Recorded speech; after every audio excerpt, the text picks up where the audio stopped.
이곳에 오신 여러분 정말 환영하고 축복합니다. 오늘도 우리가 하나님의 은혜를 바라며 우리의 마음을 주님께로 정말 주님께서 우리에게 부어주시는 그 은혜로 우리가 간절히 바라며 오늘도 예배 가운데 나아가는 우리 모두가 되길 소망합니다.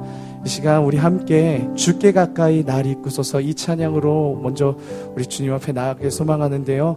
우리가 세상의 이 모든 것들 우리가 살면서 주님보다 먼저 앞서려고 했었고 또 주님보다 더 중점을 뒀었던 그런 내 마음 안에 있는 그런 우상들을 다 내려놓고 이 시간 오직 주님만을 원하고 주님만을 바라보기 원합니다. 주님 이 시간 나의 마음을 만져주시고 은혜 베풀어 달라는 그 마음으로 우리 함께 이 찬양을 함께 부르기 원합니다.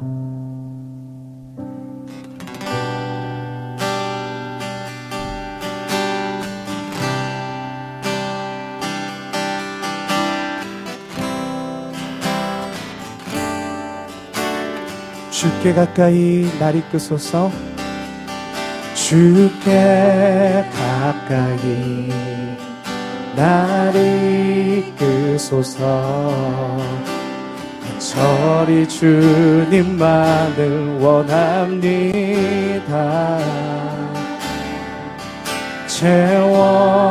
채워주소서 주의 사랑을 정한 찬양 들을 수 있도록 우리 다시 한번 찾아볼까요? 주께 가까이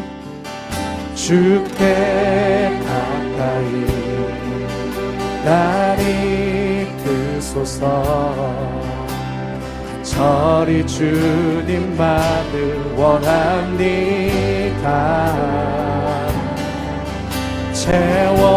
채워주소서 주의 사랑을 진정한 찬양 들을 수 있도록 목마른 나의 영혼 주를 부르니 나의 맘 만져 주소서 주님만을 원합니다. 이 시간 더 원합니다. 주님 나의 마음을 만져주시옵소서. 우리 다시 한번 찬양합시다. 주께 가까이 날 이끄소서 간절히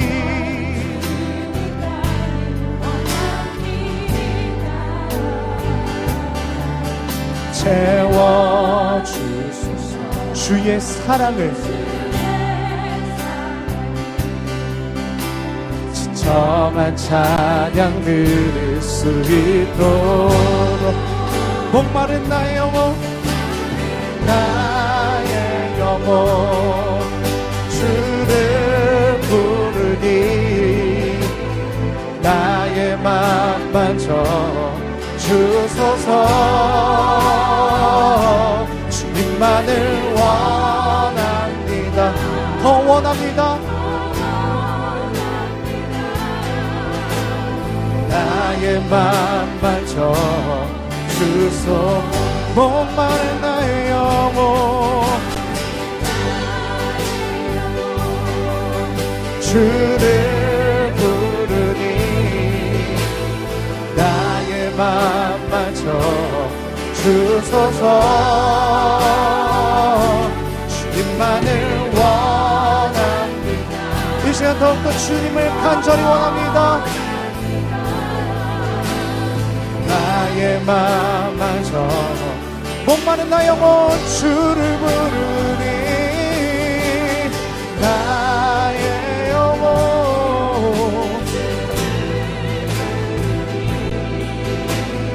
나의 맘 만져 주소서 주님만을 이 시간 더욱더 주님을 원합니다. 나의 맘 만져 주님 목마른 나의 목마른 나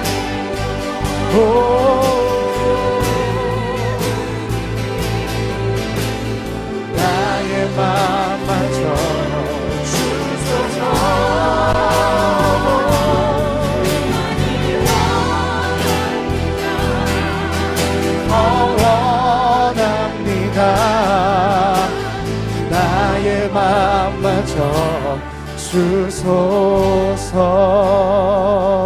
이 시간 우리 함께 기도하길 소망합니다. 주님, 이 시간 내가 주님 외에 다른 것들, 주님보다 더 소망을 품었었던 것들이 있다면 주님 이 시간 내려놓게 해주시고, 주님 한 분 바라보며 하나님 주를 더욱 의지할 수 있게 해주시옵소서. 주님, 나의 마음이 세상의 다른 것들로 채우느라 너무나도 정말 강팍해져 있고 또 메말라 있음을 고백합니다. 내 마음 가운데, 우리 마음 가운데 성령의 단비가 이 시간 주님 찾아오셔서 우리가 주님만을 더욱더 간절히 바라고 예배하는 그 심령들이 회복될 수 있게 해달라고 이 시간 우리 주님의 이름 한번 부르고 우리 통성으로 기도하며 나가겠습니다. 주여,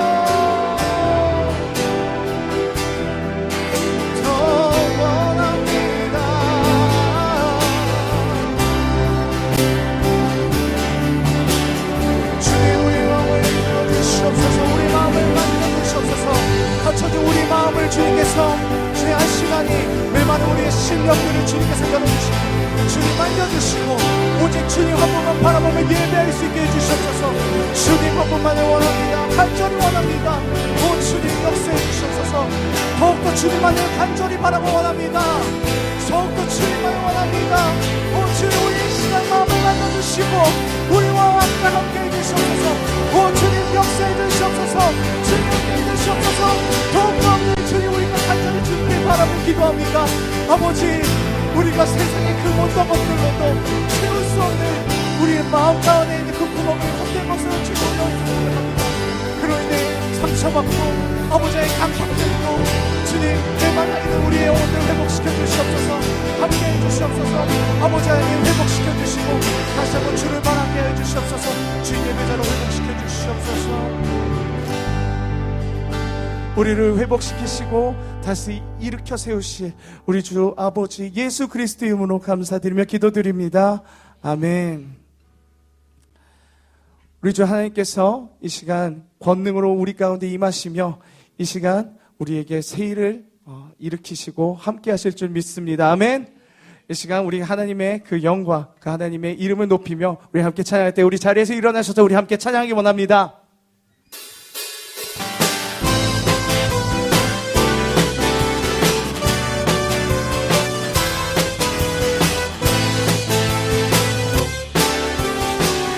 함께 찬양합시다. 주님의 영광, 주님의 영광 나타나셨네.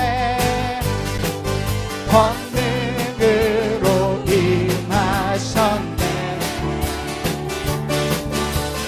죽음에서 나 살리신 주 성령, 나으신 주. 할렐루야. 주의 나라가, 할렐루야. 주의 나라가, 할렐루야. 임하소서. 나는 선포하리 만왕의 왕 예수 주의 나라 임하시.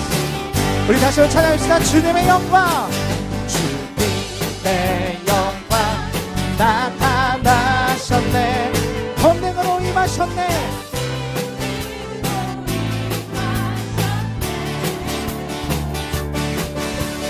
죽음에서 나 살리신 주 성령, 놀라우신.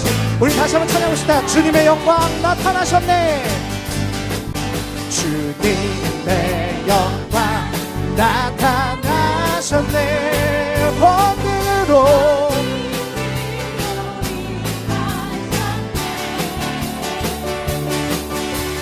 죽음에서 나 살리신 주 성령, 우리의 놀라우신 주 하나님. 주님의 이름 찬양합니다. 할렐루야. 할렐루야. 주의 나라가, 할렐루야. 임하소서. 얻게 되니 나는 선포한 만왕의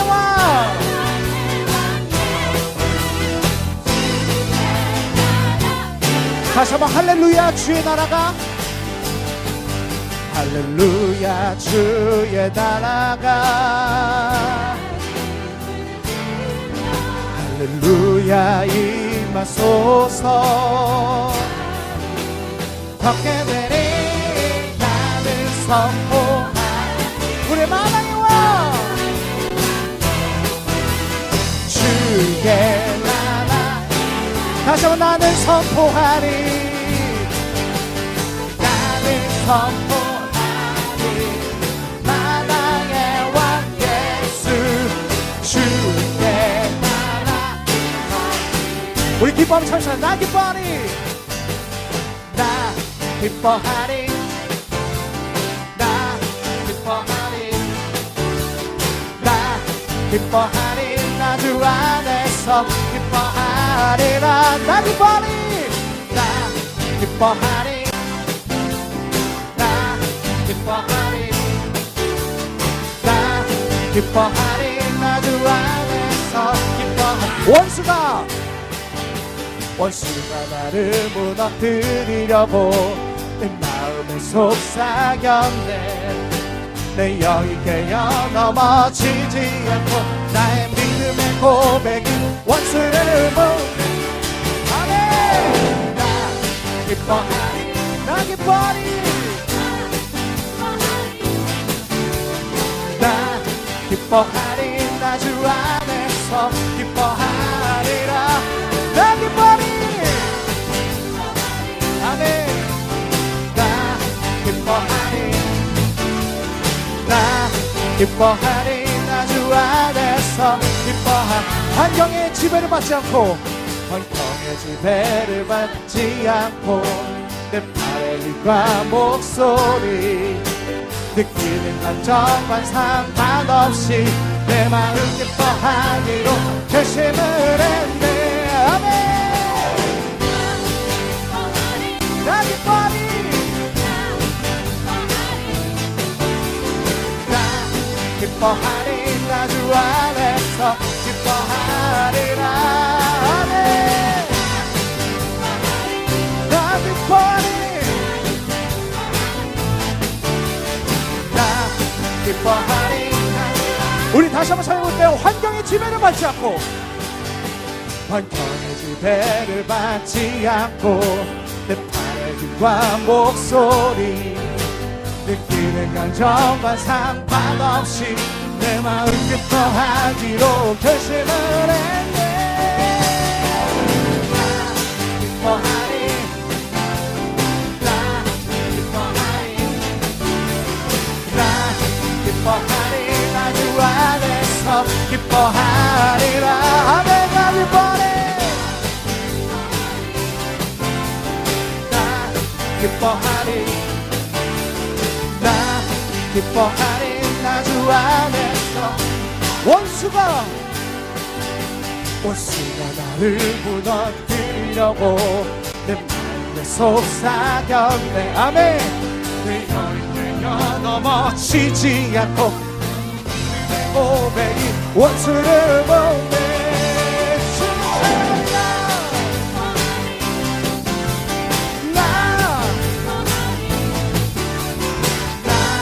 기뻐하리 나 주 안에서 기뻐하리라 나 기뻐하리 나 기뻐하리 나 기뻐하리 나 주 안에서 주의 팔에 안기세 주의 팔에 그 크신 팔에 안기세 주의 영원하신 팔에 주의 팔에 그 크신 팔에 안기세 주의 팔에 영원하신 팔에 주의 친절한 팔에 안기세 하느님 항상 기쁘고 복이 되는 영원하신 팔에 안기 주의 팔에 그 크신 팔에 안기세 주의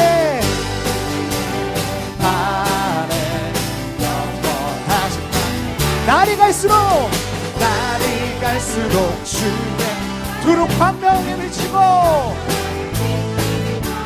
천성 가리기 편히 가리기 영원하신 팔에 안 주의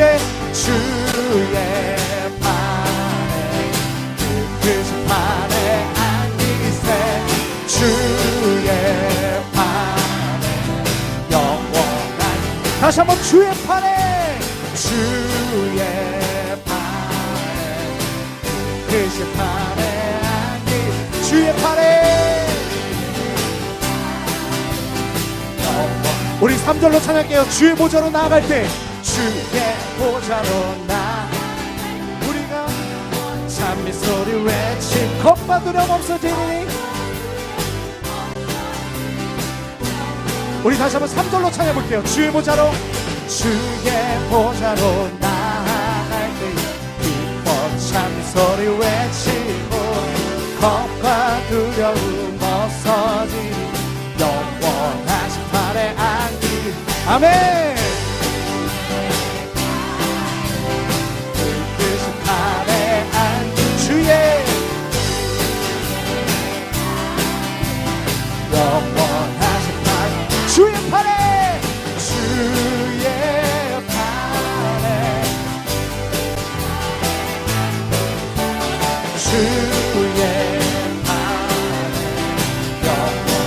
우리 3절로 다시 한번 차릴게요. 주의 보좌로 나아갈 때 기뻐 찬미 소리 왜 아멘.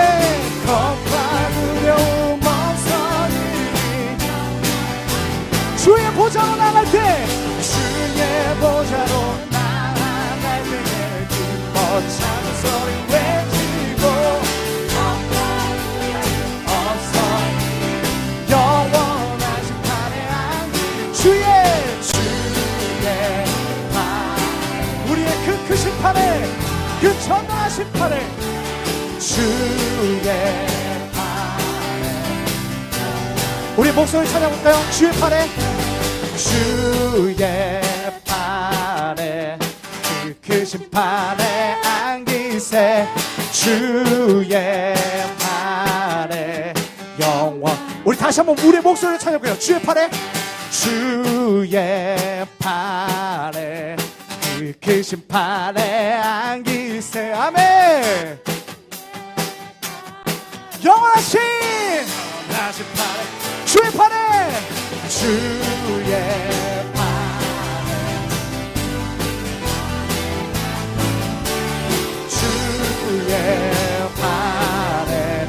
영원하신 팔에 안기세 할렐루야. 그 주님께 영광의 박수를 드립시다. 아멘. 네, 아멘. 할렐루야. 자리에 앉으셔도 됩니다. 이 시간 우리가 마지막으로 하나님께 찬양하기 원하는데요, 이 세상에 얼마나 죄의 유혹들과 시험들이 너무나 얼마나 많습니까? 그것을 이기게 해주시는 분은 바로 오직 우리 안에 계신 성령님 예수 그리스도이십니다. 우리가 주님의 힘을 의지하며 하나님 나의 힘으로 사는 것이 아니라 주를 의지하며 살아가겠습니다 이렇게 고백할 때에 주님께서 그 시험들과 어려움들을 이길 수 있는 힘을 주시리라 믿습니다. 우리가 그 믿음의 고백을 가지고 이 시간 함께 나아가기 소망합니다.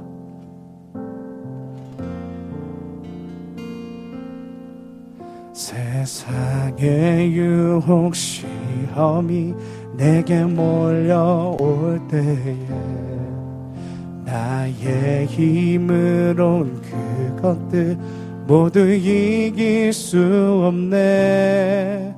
거대한 폭풍 가운데 위축된 나의 영혼 어찌할 바를 몰라 헤매이고 있을 때 세상 유혹 시험이 세상의 유혹 시험이 내게 몰려올 때 나의 힘으로 그것들 모두 이길 수 없네. 거대한 폭풍 가운데 위축된 나의 영혼 어찌 어찌할 바를 몰라 헤매이고 있을 때 주를 찬양 손을 들고 찬양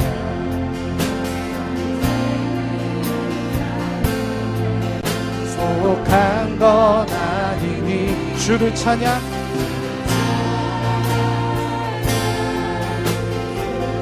들고 찬양 아멘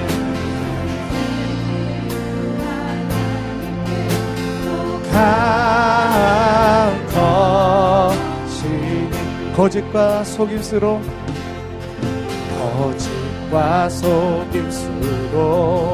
가득 찬 세상에서 어디로 갈지 몰라 머뭇거리고 있네 공중의 권세 잡은 자 지금도 우리들은 실패와 절망으로 우리 다시 한번 고백해 볼게요. 거짓과 속임수로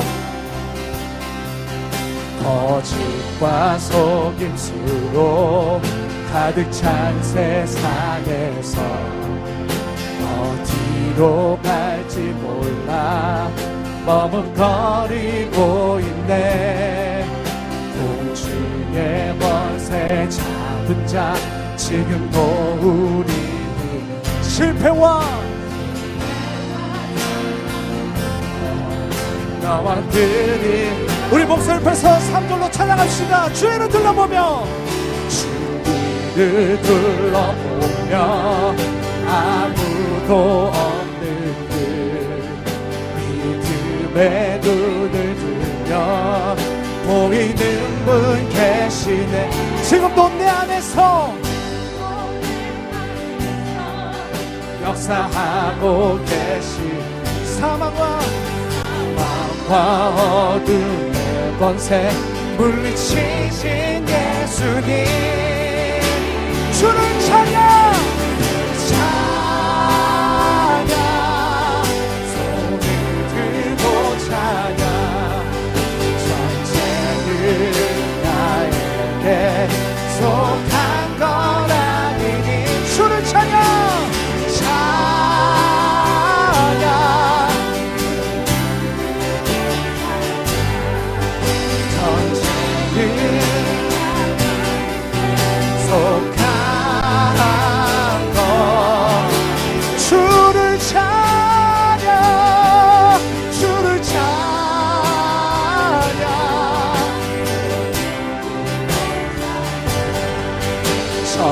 전쟁은 나에게 속한 건 아니니 손들고 주를 찬양해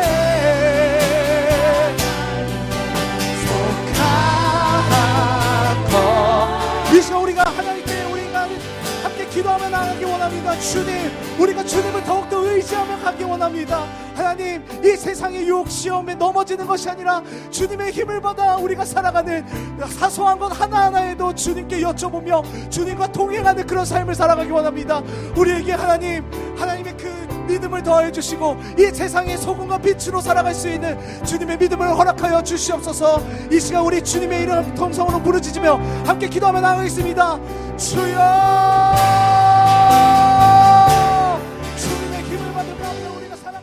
하겠습니다. 에베소서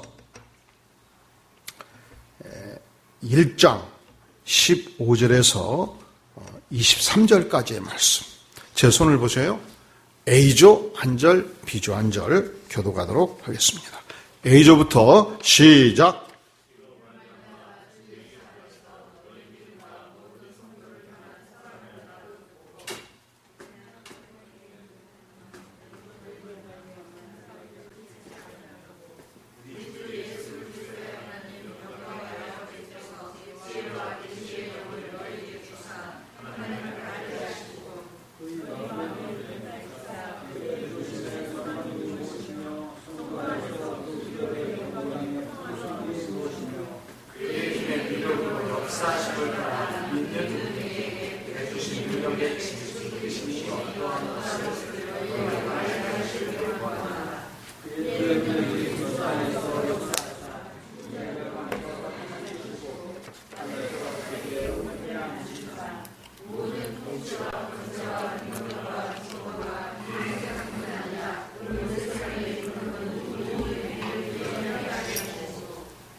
아멘.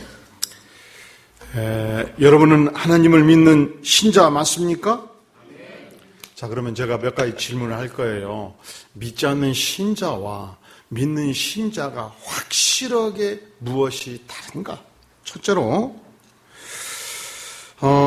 하나님을 믿는 신자는 윤리적으로 아주 탁월한 삶을 산다. 맞으면 손 들어주세요. 아, 손을 못 드네. 예수를 믿어도 개차반으로 살기도 하더라. 지금 이 생각하시는 거지요? 그렇지요? 두 번째, 예수님을 믿으면 언제든지 예수님만 자랑하고 자기는 자랑하지 않는다. 그렇다. 진정한 겸손을 소유한다. 그렇다. 아, 오늘은 큰일 났네. 어떻게 중고등학생도 손을 안 들어. 손들 자신이 없는 거예요? 네 번째, 예수를 믿는 자들은 어려운 일이 생기면 일단 기도한다. 할렐루야. 엄청 소를 많이 들었어요. 예수 안 믿는 사람은 뭔 일이 생기면 뭐 하나님이 있는 줄 알아야지. 그냥 도울 사람만 천하를 타지면서 아이고 큰일 났다 야 경섭아 어떡하냐. 내가 이렇게 해가지고 죽게 생겼다 야 친구야 좀 살기 좀 열어주라. 그래요? 잠깐만 내가 다시 전화할게. 야 너 이번에 경기도에 의원 됐다며. 이 새끼 때문에 내가 지금 사업이 망하겠는데 너는 날 안 돌아보냐? 야 점심때 만나자. 지금 뭐하고 있는 거예요? 인생의 위기를 만나갖고 나를 도울 사람들을 천하에 하루 종일 전화 통화 붙들고 찾고 있지 기도할 생각을 해야 안 해요? 안 해. 이것은 확실하게 다르다고. 근데 예수를 전혀 안 믿어도 전혀 길이 없으면 도무지 길이 없으면 아이고 매 엄마 찾고 아이고 매 이게 아이고 엄마 이 뜻이에요. 몰랐지요? 아이고 매 아이고 엄마 부른 다음에 도무지 길이 없으면 일단 무릎 꿇고 만약에 천지신명이여 살아계시다면 나를 도와주십시오. 이 천지신명이 누구예요? 정확히 그들이 몰라서 그렇지 천지를 창조한 창조주가 있다면 내가 이렇게 코를 빠추고 죽게 생겼으니 나를 도와주시오. 제가 언젠가 얘기를 했어요. 내 고등학교 동기 중에 전주시장 아들이 있었는데 건사님 다 기억하셨구나. 이 전시 집안에서 무주 진안 장수 국회의원, 시장, 전주시장, 무주구천동 이쪽 구의원까지 전시 이름으로 다 당선됐던 아주 명문가 집안이었는데 야가 탁구 치러 가면 다치가 됐어요. 짜장면 먹으러 가자. 아무도 얘기할 때 이치고 야 짜장면 먹으러 가면은 가는 긁어도 돼야 이렇게 딱 장기자기 이렇게 이름 딱 쓰면 봐줘요. 왜? 저거 삼촌도 거기 와서 먹고 아버지도 거기 와서 먹고 아버지 먹는데 다 알아버리는 거예요. 전 경력 6명 딱. 그리고 아버지가 항상 가르치기를 얘야 가진 자는 좀 베풀어야 된다. 그래서 뭐라고 하면 아버지가 베풀라고 그랬잖아요. 한마디로 딱 긁어요. 그런데 대학을 서울로 들어갔는데 이 친구가 친구들과 어울리면서 빠찡꼬에 빠졌어요. 어디에 빠졌어요? 우리 청소년들은 절대로 커서도 빠찡꼬에 빠지지 말아요. 적어도 이 몸은 단 한 번도 빠찡꼬를 해본 적이 없어요. 요즘도 자그러지 빠찡꼬 합니까 사람들? 모르시지요? 네. 김성임 사님 빠찡꼬 알아요? 알긴 알아요. 근데 이 친구가 등록금 요즘식으로 말하면 500만 원 들고 가가지고 450만 원을 날린 거예요. 그리고서 50만 원을 놓고서 기도를 한 거예요. 기도를. 이거 날려면 아버지한테 매 맞아 죽습니다. 그러다가 내가 생각이 난 거예요. 하도 교회 나가라고 그러니까. 그러면서 하나님 잠깐 기다리시죠 하고 전화를 한 거예요. 경서봐 내가 이게 마지막 50만 원 쏴서 잭팟이 날리면 사는 거고 안 나오면 나는 아버지한테 매 맞아 죽는다. 네가 믿는 하나님께 기도해 주라 그랬어요. 그때 제가 뭐라고 했을까요? 제가 뭐라고 했을까요? 예? 내가 기도는 해준다. 근데 하나님은 문제가 생긴 네가 직접 기도하는 것이 훨씬 더 중요하다. 그러니까 네가 간절히 하나님께 기도하고 도와달라고 해라. 근데 이 친구가 진짜로 이 빠친코 앞에 앉아갖고 무릎을 꿇고 30분을 기도를 해버린 거예요. 근데 이 주인이 왔다 갔다 하다 보니까 어떤 이상한 놈이 앉아서 움직이지도 않고 고개를 숙이고 있네. 가까이 보니까 뭐라고 중얼중얼하고. 그래서 50만 원을 탁 넣었는데 어떻게 됐을까요? 어떻게 됐을까요? 책팍 떠져버린 거예요. 조금 틀렸구나. 250만 원이 나온 거예요. 그렇게 해서. 그리고서 또 30분 간절히 기도하고 넣었는데 두 번째도 잭팟이 터져버린 거예요. 그러니까 주인이 깜짝 놀랐어요. 뭐가 이상하다. 얘가 계속 10분만 더 있으면 우리 망하겠다. 그래가지고 와서 무릎 꿇고 빌었대요. 오늘은 여기까지 마세요. 여기까지 마세요. 하나님은 이렇게도 기도를 응답하시더라고. 그 다음 주에 교회를 나가기 시작한 거예요. 여러분, 하나님은 참 이상하게 역사. 우리 어머니는 어떻게 예수를 믿은지 압니까? 월초에 연초면 항상 먹통 점례, 처녀 점례에 점괘를 넣어요. 남편 점괘, 아들 점괘. 저는 태어나서부터 효자라고 그랬잖아요. 그래서 어느 날 점괘를 넣었는데 산이 문제로다. 경섭이는 하면 그 해는 하여간 수학년 때도 산에는 못 갔고 봄가을로 가는 걸 뭐라 그래요? 산에 가는 거. 소풍도 산에 간다면 어머니가 못 가게 했어요. 왜? 산에 가서 죽을까 봐서. 그래서 연초 내 인생은 누가 결정해요? 내 인생은 먹통 점쟁이, 처녀 점쟁이인가 김경섭의 인생을 결정해 주는 거예요. 그런데 제가 그렇게 천도를 해도 야, 너가 할머니 불교 다니는데 너희 할머니가 살아계신 동안은 내가 어떻게 종교를 바꾸냐? 못 바꾼다 했던 분이 어느 날 점괘를 딱 넣었는데 점쟁이가 그냥 점을 엎어버린 거예요. 오늘 점괘 끝났다고. 당신 아들 서울서 예수님인데 뭐 들어왔냐고. 예수나 믿으라고. 그래 가지고 교회 나가기로 결심했어요. 그러니까 여러분, 우리가 태신자를 작정하고 부모, 형제, 이웃 중에서 간절히 기도하면 하나님께서 점쟁이도 쓰시고 하나님께서 책밭도 쓰셔요. 알 수가 없는 거예요. 그냥 그거 얘기하면 오늘 여러분 집에 못 가요. 제가 우리 집안 사돈대 팔촌까지 아무도 안 믿을 때 제가 예수 믿어가지고 온 집안을 복음화 시키고 여기까지 살아온 인생 얘기하면은 여러분들 집에 가겠냐고. 그래서 이상하게 지난 2, 3년 전부터 우리가 태신자 운동을 하고 초청 운동을 하면 여러분들이 막 초청을 안 해가지고 내가 설교를 하고 딱 쓰면 새신자가 없어갖고 이 새신자 설교를 해야 되냐 말아야 되냐 앞으로는 설교를 2개 가지고 올라와가지고 딱 봐서 새신자가 없으면 기신자 설교를 해야 되냐 막 고민이 생겨버려가지고 올 여름은 엄청 기도를 했어요. 기도를. 우리 이웃에 얼마나 예수 믿지 않고 사는 사람들이 많습니까? 올해는 여러분들이 작정하고 우리의 부모, 형제, 이웃들을 두고 기도해서 나를 통해서 예수 믿고 은혜 받는 자들이 나올 수 있기를 간절히 바랍니다. 우리 중고등부 학생들도 예수 믿는 축복을 친구들에게 증거해서 한두 개씩 데려가지고 은혜 받는. 그래서 제가 사실은 3개월 전에 목사님과 중고등부에 특명을 내렸어요. 교사들이 회의를 하는데 그래요. 아니 요즘은 전도가 어렵고 안 온다는 거예요. 그래서 목사님 뭐 특단의 대책이 없겠습니까? 근데 이구동서로 그렇게 얘기해요. 천인 집사님 기억해요? 예?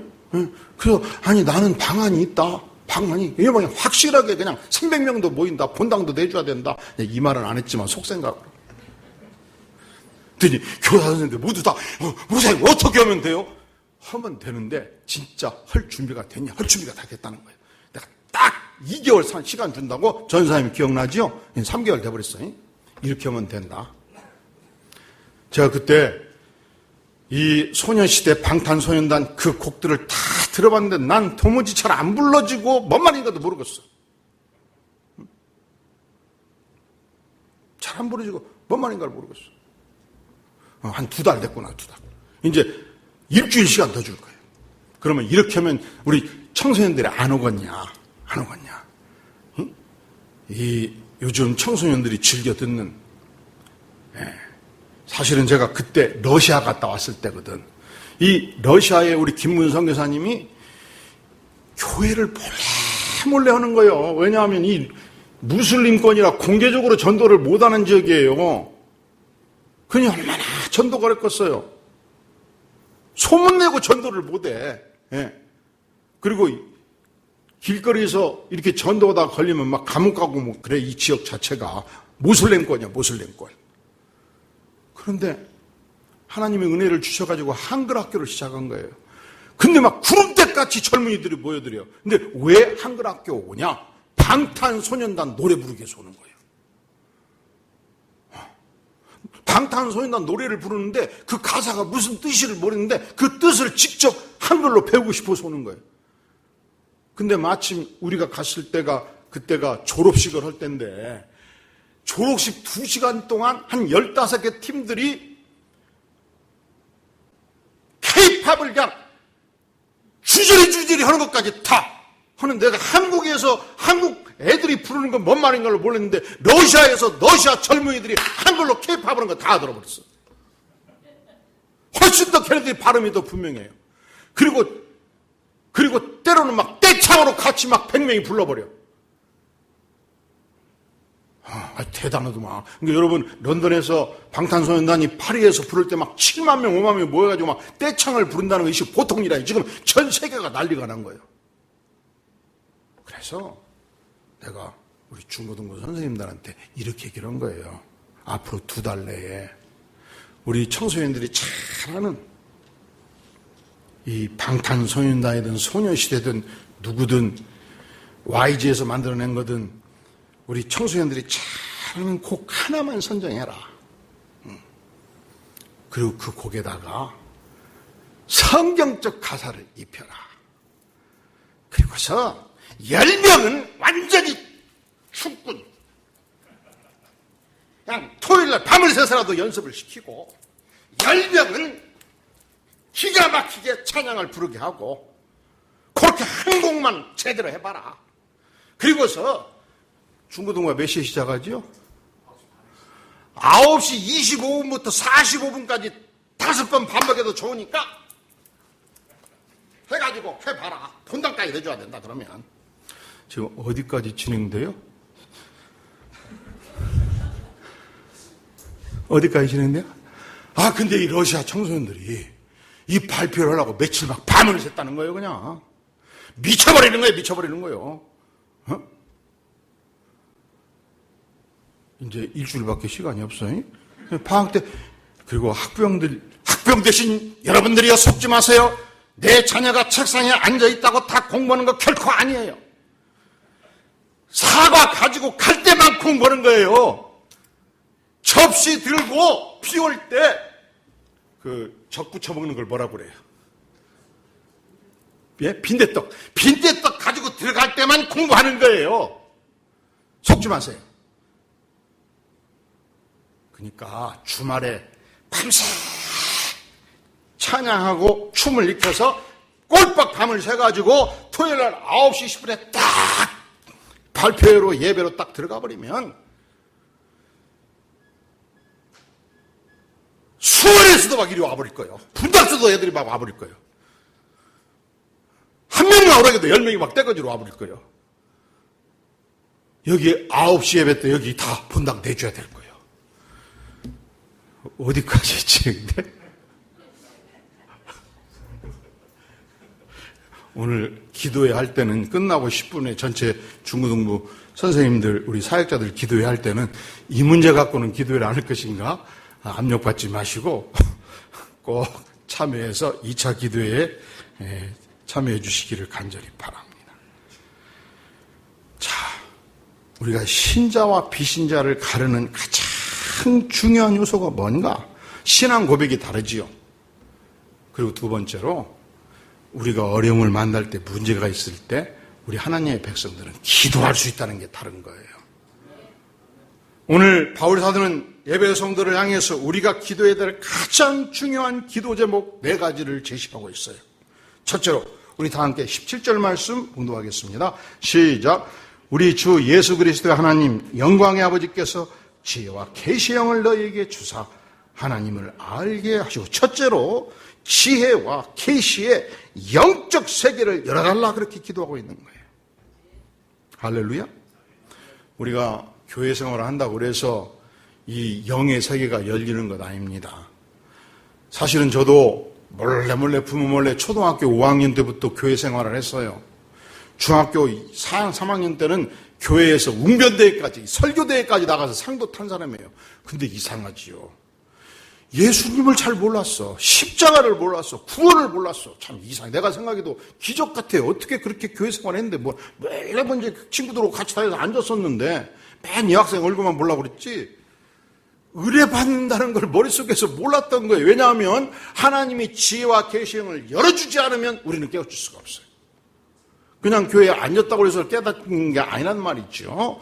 그래서 우리가 기도할 때 무엇을 위해서 기도할 건가? 내 자신이, 나의 자녀들이, 우리 청소년들이 하나님 그 마음의 문을 여셔서 기와 지혜와 계시의 영을 넘치게 부어 주시옵소서. 이것을 기도해야 되는 것입니다. 이 기도하는 엄마들 기도 4단계를 이야기합니다. 첫째로 먼저 하나님을 찬양하는 것이죠. 찬양. 하나님은 감사 찬양을 기뻐 받으십니다. 그런데 찬양하고 하나님께 이 감사를 드리다 보면 하나님께 나아갈 때 하나님이 나에게 죄를 깨닫게 도와주셔요. 연약함을 보여주셔요. 그래서 우리는 엎드려 죄를 고백합니다. 그리고 세 번째, 감사 기도를 시작하지요.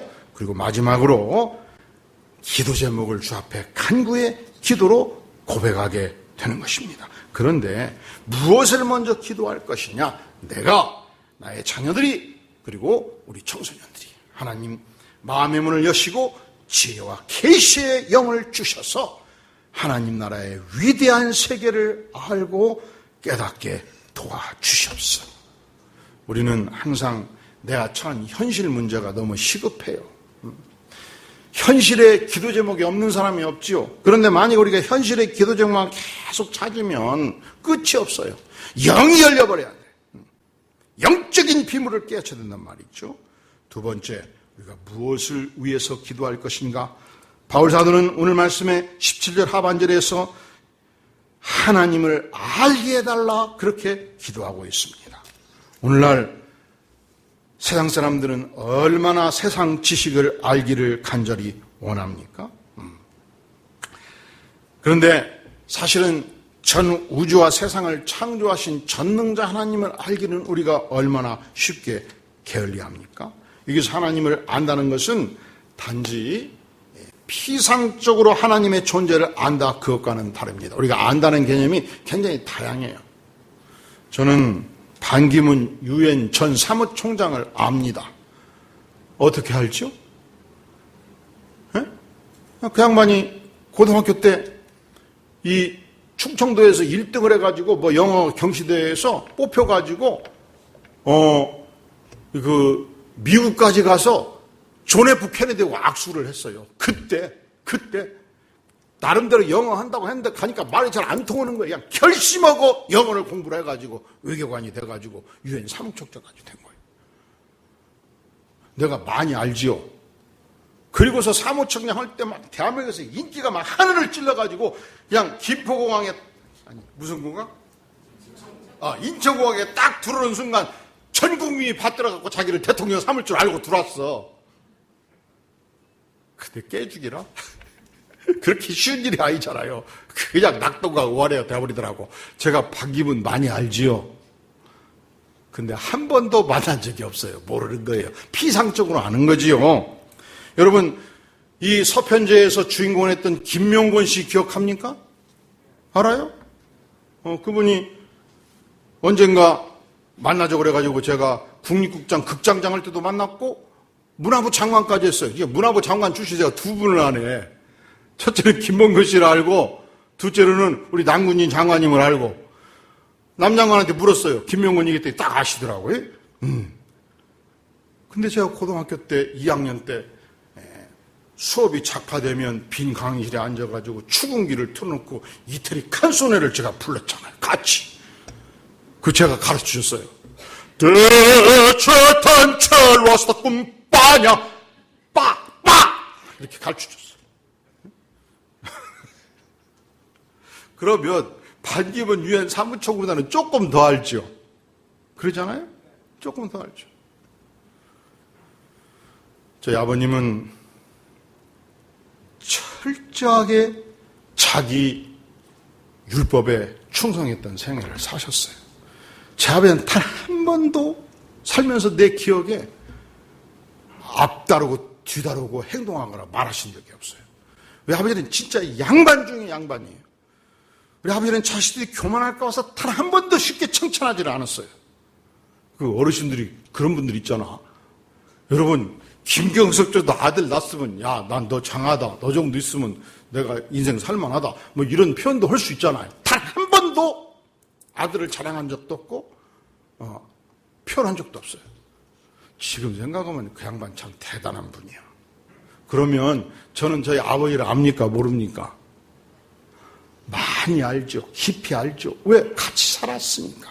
여기서 에피그노시스라는 단어, 하나님을 알다는 단어는 피상적으로 알다는 것이 아니고 천인격적인 만남 속에서 안다는 알매. 우리가 하나님을 알 때 어떻게 해야 될 것이냐?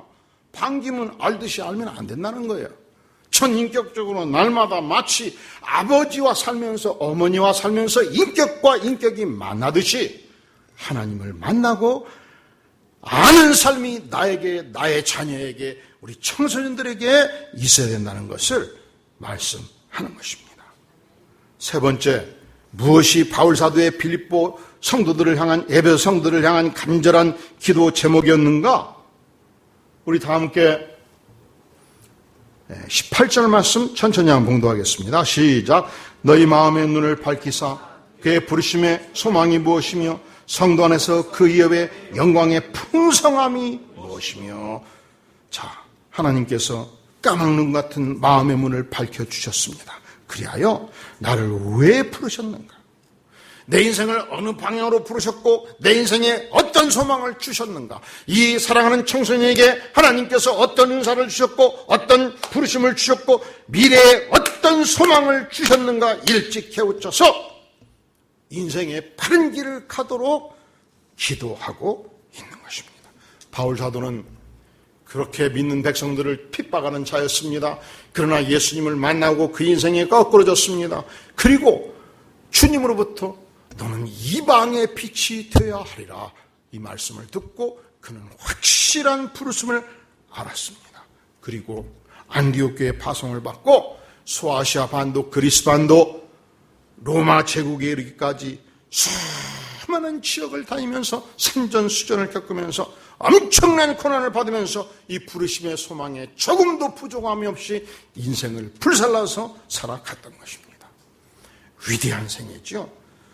오늘 우리가 읽은 에베소 교회도 그가 직접 도왔고 고린도 교회도 창설했고 아덴 교회도 창설했고 서머나 교회도 데살로니가 교회도 골로새 교회도 이 소아시아 반도 수많은 교회를 일으켜 세우고 방문하고 도왔던 하나님의 분명한 부르심 앞에 충성했던 위대한 일꾼이었습니다. 우리는 부르심하면 우리 목회자같이 꼭 목회자로 부름을 받아야 부르심이다 생각하기 쉬운데 꼭 그것은 아니에요. 하나님이 나에게 직업적 소명도 부르심인 것입니다. 하나님이 내게 은사와 재능을 주셔서 하나님 주신 은사와 재능을 가지고 전적으로 내 인생을 바치고 섬기는 것도 부르심이에요. 바울사도는 원래 직업이 천막쟁이였습니다. 천막 깁는 일. 그는 월급을 받지 않았어요. 어디를 가나 먼저 털을 잡고 천막을 기우면서 천막 사고 파는 사람들에게 복음을 전하면서 직업을 가지고 평생 전도 활동했던 위대한 하나님의 사람이었습니다. 여러분 중에 불신가정에 시집간 분들이 있습니까? 그럼 물어볼 것도 없어요. 확실하게 따라주세요. 나는 가정선교사입니다. 내가 누구라고요? 가정선교사. 우리 교회에 김모 집사님이 있는데 이분 부인은 김모 남자 집사님한테 시집을 온 거죠. 그 집안으로 와보니까 아무도 예수 믿는 사람이 없는 거예요. 남편 빼놓고는. 이러면 내게 시집살이가 힘듭니다. 그래도 믿는 처자가 믿는 집안으로 가야 훨씬 부드럽지. 교회 생활도 부드럽고 시어머니가 막 짜증을 내도 어머님 제가 어머님 은혜 받게 기도해 드릴게요. 어머니가 알았어. 이게 뭐가 풀리잖아요. 어머니 은혜를 좀 받으셔야 될 것 같아요. 철학기도 좀 하시죠. 해도 어떻게 할 것이야. 그냥 예수 믿으니까 싫어도 그냥 알았다. 니나 잘해라. 하면서 이렇게 풀어가는데 예수 안 믿는 시부모는 어떻게 해볼 수가 없잖아요. 그런데 시집 가갖고 간절히 시댁 식구들 한 사람 놓고 기도를 했더니 하나님께서 은혜를 주셔가지고 온 가족이 하나님께 돌아오는 놀라운 축복을 주신 것입니다. 그러니까 내가 이미 불신 가정으로 시집 가버린 걸 어떻게 할 것이요? 물릴 수도 없고. 예? 그러면 어떻게 해요? 따르세요. 나는 가정 선교사입니다. 그렇게 부른 거예요. 제가 개척할 때 엄청 서러웠던 것이 뭔지 아십니까? 제가 44세 개척을 했거든요. 근데 30대 중반에 목사가 돼가지고 1987년도에 목사 안수를 받았고 1997년도에 제가 개척을 했으니까 10년 동안 이 부목사 생활하고 유학 생활하면서 친구들이 개척한다면 가잖아요. 그러면 큰 나무 화환들이 막 30개 있어.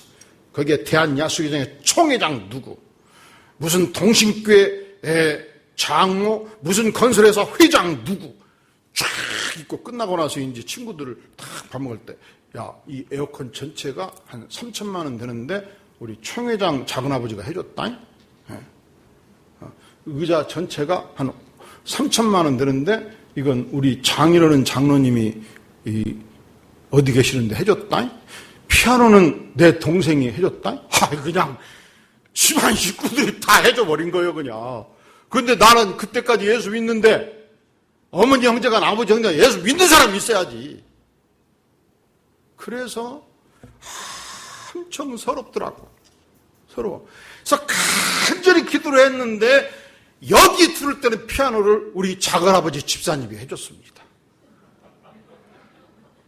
개척할 때는 국물도 없었고 그냥 우리 교회에서 두 번째로 헌금을 많이 했어. 근데 이런 건 이제 옛날에는 자랑이 될 것 같아서 얘기를 안 했는데, 예. 그러니 처음에 개척할 때 얼마나 어렵겠어요. 그러면 저도 집안에 가정 선교사로 심어 놓은 거예요. 한 이웃교회에 전도사님이 이런 간증을 했습니다. 저희 가정의 첫 예배자는 어머님이셨습니다. 친가와 외가를 통틀어 처음이셨습니다. 그 당시 친할머니는 무당이셨기 때문에 어머니가 교회에 나가는 것을 몹시 반대하셨습니다. 아버지도 상상할 수 없을 정도로 어머니를 핍박했습니다. 아버지는 성경책을 찍고 불태우고 몽둥이를 들고 어머니가 다니시는 교회를 찾아가서 교회 유리창을 다 깨버렸습니다. 우리 교회는 한 번도 유리창이 깨진 적이 없습니다. 또 주일에 교회로 쫓아가 예배를 드리고 있는 어머니의 머리채를 끌고 나오기도 하셨고 교회에 나가지 못하게 하려고 신발을 모두 버리기도 하셨습니다. 그러나 어머니는 끝까지 믿음을 포기하지 않고 온 가족의 구원을 위해 기도하셨습니다. 그 후로 30년이 지난 어제 저희 아버지께서 장로 임직을 받았습니다. 조그만 시골교회에 할머니를 위시하여 10여 분의 친지들이 모였습니다. 저희 집만큼은 절대로 교회를 다니지 않을 것이라고 모두 이웃 사람들에게 말했는데 하나님께서의 어머니를 통하여 저희 가족에게 주신 은혜가 정말 큽니다. 지금 저희 가족 중에 사역자로 교회를 섬기거나 선교사로 회에서 사역하거나 사역을 준비하고 있는 자녀가 5명입니다. 모두 어머님을 통해서 하나님께서 역사하신 것입니다. 그러니까 기왕에 예수 안 믿는 집안으로 시집을 갔으면 눈물바람 슬퍼하지 마시고 하나님께서 나를 사도 바울과 같이 이방 집안의 선교사로 세웠다. 할렐루야. 내가 사는 동네 아줌마들이 한 사람도 예수 믿는 사람이 없다. 그러면 이 동네에 선교사로 나를 세웠다. 이렇게 믿고 기도하시기를 바랍니다. 근데 나의 시댁, 나의 친정, 나의 외가, 나의 본가가 불신 집안일 때 두 가지가 꼭 필요해요. 몇 가지가 필요하다고요? 제가 10가지 하면 잊어버리니까 다 줄여가지고 중요한 거 두 가지만 얘기할 거예요. 제가 설교를 여러분들이 못한다고 생각해도 많이 생각하는 거예요. 15가지 썼다가 다 줄여버린 거예요. 몇 가지? 첫째로 철저하게 내 신앙의 중심을 지키는 것이 가장 중요해요. 뭐가 중요하다고요? 내 신앙의 중심을 지키는 거예요. 내 남편이, 내 아버지가, 시아버지가 성경책을 찍고 몽둥이로 때리고 심지어 우리 교회 와서 유리창을 깨도 그 다음날 주일이면 머리채를 잡아당기고 띠껴줘도 교회를 가버리는 거예요. 가끔 제가 목회를 하면서 수요일 날만 나오는 우리 성도님들이 더러 계셔요. 또 옆집 있는 경숙이 엄마가 너무 삶이 아름답고 그래서 어디 가냐고 물었더니 안디옥교회를 다닌대. 그래서 따라 나왔는데 주일날은 못 나와요. 왜 못 나와? 남편이 교회 못 나가니까. 근데 수요일날은 다 남편이 직장 가버렸는데 뭐 무슨 소용이 내가 나와버리지? 그래서 3개월, 6개월 나오면 내가 그렇게 얘기를 해요. 복음을 제시했고 예수님을 믿는 믿음이 분명하면 내 얘기하죠. 언젠가는 한번 뚫고 나가야 된다. 언젠가는 한번 뭐 해야 된다? 뚫고 나가야 된다. 남편한테 신앙 고백하고 내가 이렇게 예수를 믿는다 그러고 못 나가다고 소리치든 성경을 찢든 이제는 주일날 나오셔야 된다. 근데 그 벽을 얘기하면 막 두려워서 어떨 줄을 몰라. 어떻게 할 줄을 몰라. 그래서 간절히 기도해 주죠. 지금은 하는 거 아니다. 언젠가는 한번 뚫고 나가야 된다. 저는 처음 예수 믿을 때 하나님이 이 믿음을 주신 거예요. 그래서 그냥 예수 믿고 세례교육 받고 세례를 받고 하여간 집안에서 쫓겨나도 호적을 파갈아 버려도 예수 믿는 것을 멈추지를 않았더니 이렇게 시험하고 저렇게 시험하다가 등록금도 안 보내주고 그냥 학습비도 안 보내주고 알거지를 만들어도 끝까지 포기를 안 해버리니까 우리 아버지 어머니가 손들어 버린 거예요. 야, 너는 방법이 없다. 여기까지 가버려야 돼. 따라서 너는 방법이 없다. 너는 방법이 없다. 왜 자꾸 핍박하는지 압니까? 핍박하면 포기할 걸로 생각하기 때문에 핍박을 하는데 매로 치고 때리고 아무리 핍박해도 저놈은 방법이 없으면 그때는 부모가 손들어 버려요. 내놓은 놈이 돼버려야 돼. 거기까지 자기 중심을 지켜야 돼. 근데 요즘은 이렇게 핍박을 안 해요. 그래서 우리가 신앙들이 다 그냥 풀떼죽까지 힘입게 해버린 거예요. 좀 핍박받는 시대가 되어야 하나님 우리에게 핍박을 좀 주시옵소서. 주여. 그래야 우리가 신앙이 좀 분명하겠습니다. 예수 믿다가 감옥도 가고 예수 믿다가 집안에서 쫓겨도 나고 쫓겨나도 걱정 마셔. 청소년들 교회가 방이 얼마나 많은데 부엌까지 있어. 부엌까지. 그리고 부엌에는 쌀도 많고 김치도 많어.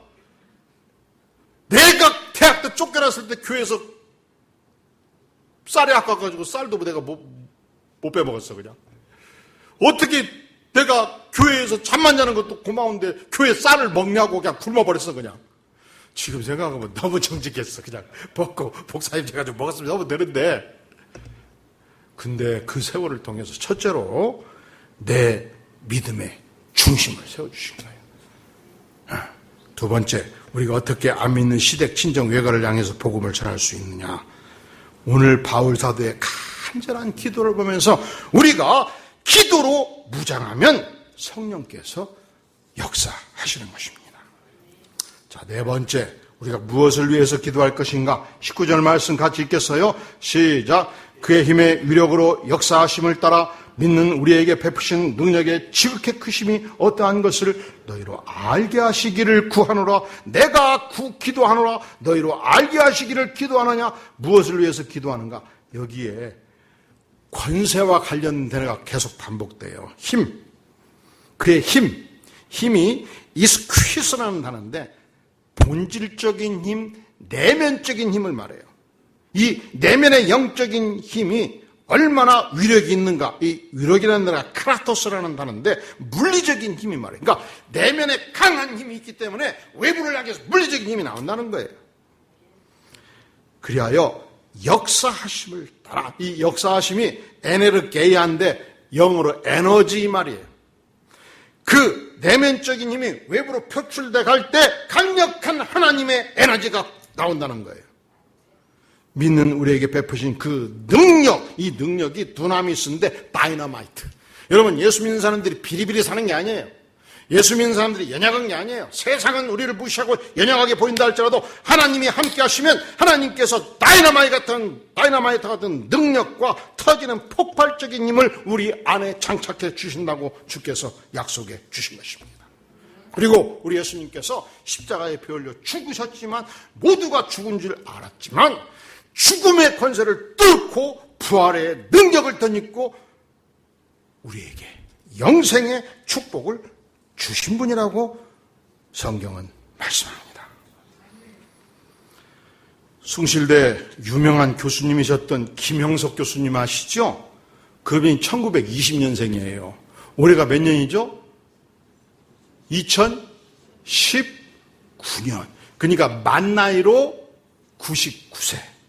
집 나이로 101세.